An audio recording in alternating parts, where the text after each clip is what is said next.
नमस्कार विद्यार्थी मित्रांनो, मी प्राध्यापक मस्के सर. माझ्या मस्के सर या चॅनलवर तुम्हा सर्वांचं स्वागत आहे. तर विद्यार्थी मित्रांनो, आजच्या आपल्या या व्हिडिओमध्ये आपण इयत्ता 7वीचा जो पेपर 2 आहे, म्हणजे विभाग पेपर 2 आहे, ज्याच्यामध्ये इंग्रजी आणि बुद्धिमत्ता असे एकूण 75 प्रश्न आहेत. त्यातला जो पहिला भाग आहे म्हणजे तृतीय भाषा इंग्रजीचा, त्या इंग्रजीचे जे पहिले 25 प्रश्न आहेत, ज्या 25 प्रश्नांसाठी एकूण 50 गुण आहेत, ते 25 प्रश्न या ठिकाणी आपण एका प्रश्नपत्रिकेच्या माध्यमातून या ठिकाणी पाहणार आहोत. तर वळूया आजच्या आपल्या पहिल्या प्रश्नाकडे. Choose the correct option, read the passage and answer the questions. हा उतार आपल्याला त्या ठिकाणी काळजीपूर्वक वाचावायचा आहे आणि त्याच्यानंतर आपल्याला त्याच्या खाली जी काही 2 प्रश्न आधारित आहेत, त्या 2 प्रश्नांची उत्तर आपल्याला या ठिकाणी द्यायची आहेत. तर त्यापूर्वी तुम्ही उतारा काळजीपूर्वक वाचणं गरजेचं आहे. तर प्रश्न पहिला, choose the correct option. Cheat can't copy, म्हणजे जो चीटर असतात, फसवणूक करणारे लोक असतात, ते काय कॉपी करू शकत नाहीत. तर तुम्ही जर उतारा व्यवस्थित वाचलं तर तुमच्या लक्षात येईल की फिंगरप्रिंटची कॉपी त्या ठिकाणी होऊ शकत नाही. Question number 2, this passage is about. तर कशाबद्दल आहे, तर फिंगरप्रिंटबद्दल, म्हणजेच ऑप्शन नंबर 1. वळूया पुढच्या प्रश्नाकडे. आता पुढच्या प्रश्नासाठी देखील आपल्याला काय, तर एक उतारा दिलेला आहे आणि ह्या उतारा आधारित आपल्याला काही प्रश्न दिलेले आहेत. ती प्रश्न आपल्याला या ठिकाणी पाहावयाची आहे. तर question number 3, fill in the blanks with the proper alternatives. Dash made soil poor. तर उतारा काळजीपूर्वक वाचल्यानंतर लक्षात येईल की काय, कशामुळं माती पुअर होती किंवा नापीक होते, तर कापसाच्या सतत घेतलेल्या पिकामुळं. Question number 4, what did Carver show the farmers. ती कार्वरने शेतकऱ्यांना काय दाखवून दिले. उतारा काळजीपूर्वक वाचा. How to get good crops, म्हणजेच पर्याय क्रमांक 4.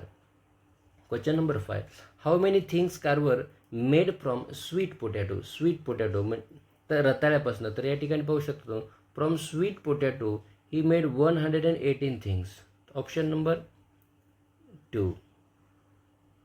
Question number 6, choose the opposite meaning word for the underlined words. तर Hercules was brave and strong. Brave आणि स्ट्रॉंग या 2 शब्दांची विरुद्धार्थी शब्द या ठिकाणी आपण पाहू शकतो. तर ऑप्शन नंबर 3, ब्रेव्ह म्हणजे शूर, तर टिमिड म्हणजे भित्रा, स्ट्रॉंग म्हणजे मजबूत, तर वीक म्हणजे कमकुवत. Question number 7, choose the correct alternative to form the meaningful word and complete the web. आपल्याला काय करायचं या ठिकाणी, वेब पूर्ण होण्यासाठी या ठिकाणी शब्द 2 ऑप्शन या ठिकाणी चूज करायचे आहेत. त्यातला पहिला आपण घेऊ शकतो लीड आणि दुसरा आपल्याला लीड जर आपण घेतला तर काय होईल, तर बघा, जसं आयलॅश, आयबॉल, तसं या ठिकाणी आय लीड पण होतं आणि आयब्रो पण होतं. तर आय लीड म्हणजे काय, तर डोळ्याची पापणी, आणि ब्रो म्हणजे काय, तर आपली भुवई. म्हणून ऑप्शन 2 आहे त्या ठिकाणी, 2 पर्याय. Question number 8, I saw him yesterday. Identify tense. तर टेन्स कोणता या ठिकाणी, I saw him yesterday, simple past tense.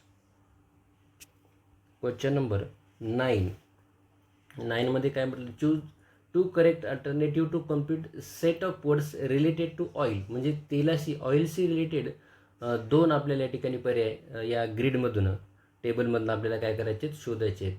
तर आपण पहिलं पाहू शकतो, आपण त्या ठिकाणी सिसम नावाचा या ठिकाणी हा शब्द तयार होतो बघा, सिसम, बरोबर. म्हणजेच ऑप्शन नंबर 3 एक आला या ठिकाणी. आणि दुसरा जो आपण पर्याय तो ऑलिव्ह, हे देखील एक प्रकारचं तेलच आहे. तर ऑलिव्हचा जो ऑप्शन आहे तो या ठिकाणी तुम्ही अशा प्रकारे पाहू शकता, OLIVE, म्हणजेच option number 3 and option number 4. Question number 10, choose the correct alternative for underline verb. Lilavati was fond of flowers. She loves to watch the lovely lotus that stood straight in water. तर आपल्याला काय करायचे बघा, ह्या वाक्यावरनं आपल्याला जो underline verb आहे त्याचं जे योग्य ते फॉर्म या ठिकाणी आपल्याला शोधायचं आहे. तर इकडच्या वाक्याचा काळ कोणता आहे, तर Lilavati was fond of flowers म्हणजे भूतकाळ आहे. तर मग आपल्याला पुढच्या वाक्यासाठी जे क्रियापद आहे ते देखील भूतकाळीच घ्यावं लागेल. म्हणजेच कोणतं घ्यावं लागेल, loved. Lilavati was fond of flowers म्हणजे लीलावतीला फुलांची आवड होती. She loved to watch the lovely lotus. तिला सुंदर कमळाची फुलं पाहायला पाण्यामध्ये जी उभी असतात ती खूप आवडायची. Question number 11. Choose the correct alternative to complete crossword puzzle. It is related to grains. Crossword puzzle या ठिकाणी आपल्याला पूर्ण करावायचं आहे आणि जे धान्याशी संबंधित आहे. तर आपण या ठिकाणी जर ए नाव ऑप्शन नंबर 2 म्हणजे ए जर हा एक अक्षर निवडलं तर काय होईल? बाजरा या ठिकाणी पाहू शकता तुम्ही.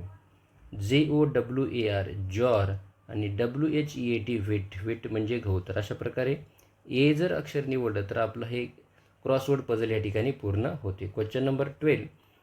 तर Farida spoke with his friends about celebration of science day in school. Other friends expressed the views. Choose one correct option.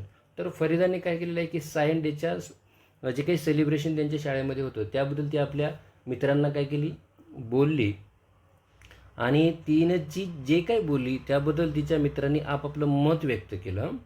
तर आपल्याला याची ठिकाणी एक ऑप्शन निवडायचं आहे बघा. तर काय? Why not, let's do, true, you are right.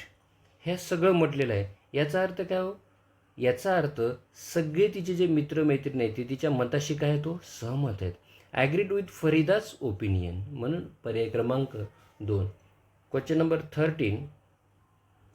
अशा प्रकारच्या प्रश्नपत्रिकेच्या सरावातून नेमके परीक्षेला कोणत्या प्रकारचे प्रश्न पडतील? निश्चितच आपल्याला याचा फायदा होणार आहे. Identify the types of sentence. The sky is clear and blue. तर जसं की तुम्हाला माहिती आहे हे डेक्लेरेटिव्ह सेंटेन्स किंवा स्टेटमेंट विधानार्थी वाक्य या ठिकाणी. Question number 14. Choose the correct alternative. Christina felt the cool wet sand dash your feet and relaxed. तर आपण पायाखाली, खाली या अर्थाने आपण काय करतो? अंडर नाही तर या ठिकाणी बेनीथ या ठिकाणी म्हणजे एखाद्या वस्तूच्या खाली या अर्थाने आपण काय करतो? अंडर वापरतो.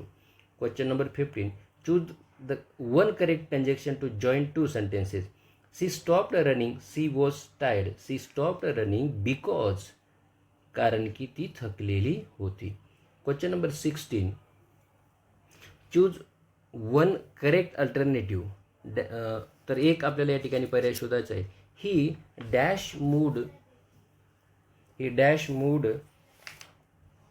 Mood to see the ill man lying helpless by the side of the road. He moved. तर बघा या ठिकाणी आपल्याला काय करायचं आहे? तर एक क्रियापदाचं रूप या ठिकाणी निवडायचं आहे. तर अशा प्रकारचा प्रश्न आपल्याला अतिशय काळजीपूर्वक. तर he will mood, can mood, were being नाही तर ही सोबत आपण काय करतो? वॉज घेतो. He was mood to see. Mood म्हणजे काय? तो काय झाला तर तो गहिवरला किंवा त्याला वाईट वाटलं.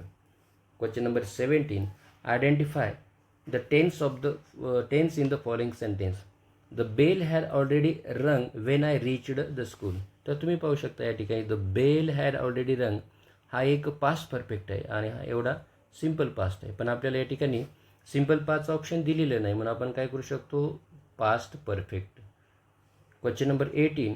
Choose one correct alternative which have similar meaning in the same sentence given. तर आपल्याला काय? सिमिलर मिनिंग म्हणजे एकाच अर्थाचं म्हणजे सारख्या अर्थाचं एक वाक्य आपल्याला खाली काय करायचं या ठिकाणी निवडावयाचं आहे. The prime minister is going to visit Australia next week. म्हणजे पुढच्या आठवड्याला प्राईम मिनिस्टर काय करणार आहेत? भेटणार आहेत. तर बघा पाहू शकता तुम्ही the prime minister will visit म्हणजे हे देखील आपल्याला काय सांगणार आहे? फ्युचर. कुड, पास्ट, मस्ट तर हे कंपल्शन आहे. मे ही पॉसिबिलिटी आहे. म्हणून पर्याय क्रमांक 1. इज गोइंग टू म्हणजे ॲमिज आर गोइंग टू ने आपल्याला नजीकचा भविष्यकाळ दाखवता येतो. Question number 19.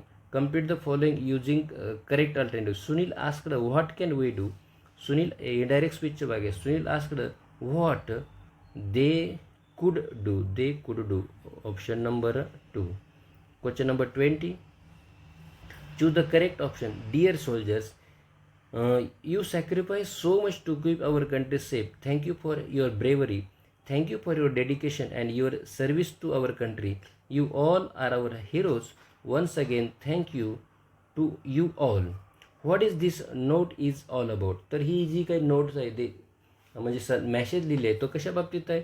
तर थँक्स म्हणजे थँक्स गिविंग आहे. आभार व्यक्त करणारे सैनिकाप्रती. सैनिक जे आपल्यासाठी त्याग करतात त्या त्यागाप्रती आभार व्यक्त करणारे या ठिकाणी हे संवाद आहे. Question number 13. Form the sentence of superlative degree by choosing the correct option. तर आपल्याला या ठिकाणी सुपरलेटिव्ह डिग्रीचा ऑप्शन निवडावायचा आहे. तर हे जे शब्द दिले आहेत, the most precious gold metal, तर पर्याय gold is the most precious metal, जे सेकंड कन्स्ट्रक्शन डिग्रीचे आहे. Question number 22, choose the correct example of hyperbole. Hyperbole म्हणजे काय, तर अतिशयोक्ती अलंकार, बरोबर. म्हणजे एखादी गोष्ट आहे त्याच्यापेक्षा वाढून सांगणे, यालाच आपण काय म्हणतो, अतिशयोक्ती असं म्हणतो. म्हणजे ते कोणतं आहे या ठिकाणी, she went oceans of tears. Oceans of tears म्हणजे समुद्रभर अश्रू, म्हणजे जे आपल्या रिअल लाईफमध्ये पॉसिबल नसतं अशा प्रकारची गोष्ट या ठिकाणी सांगितलेली असते. Question number 23, choose 2 options which related with the given slogans. खाली स्लोगन्स दिलेलं आहे आणि त्या स्लोगन्सचे रिलेटेड आपल्याला एक ऑप्शन निवडायचं आहे. Books are our best friends, read read read lead succeed, today a reader tomorrow a leader, books train your mind and help you to be kind. तर हे याच्यातून आपल्याला नेमका मेसेज काय मिळतो, स्लोगन्स काय मिळतो, तर इम्पॉर्टन्स ऑफ रीडिंग बुक्स, म्हणजे पुस्तक वाचण्याचं महत्त्व. Question number 24, read conversation between librarian and student, choose the correct option and complete it. म्हणजे या ठिकाणी ग्रंथपाल आणि एक विद्यार्थ्यांमधले संवाद आपल्याला या ठिकाणी दिलेले आहेत. तर हे संवाद आपल्याला दिलेल्या ऑप्शनमधून पूर्ण करावायचे आहेत. Students can you dash lend, म्हणजे आपण काय करतो, घेतो काही कालावधीसाठी कुठली पुस्तकं उसने घेतो आपल्या ग्रंथालयामधली. Lend me the Oxford dictionary, sorry it's issued. Issued म्हणजे काय, इतर कोणाला तरी अगोदरच दिलेली आहे, म्हणून पर्याय क्रमांक 4 लेंड आणि इश्यूड. आणि question number 25 and last, find the odd balloon from the following. Odd balloon या ठिकाणी आपल्याला शोधायचं आहे. Swimmer, scuba diver, astronaut, sailor. तर हे सेलर, स्कुबा डायव्हर आणि स्विमर हे सगळे स्विमिंग्स रिलेटेड आहेत आणि ॲस्ट्रॉनट मात्र या ठिकाणी गटात न बसणारा पर्याय आहे. तर अशा प्रकारे विद्यार्थी मित्रांनो, इंग्रजीच्या 25 प्रश्नांचा आढावा या ठिकाणी आपण आजच्या व्हिडिओच्या माध्यमातून घेतलेला आहे.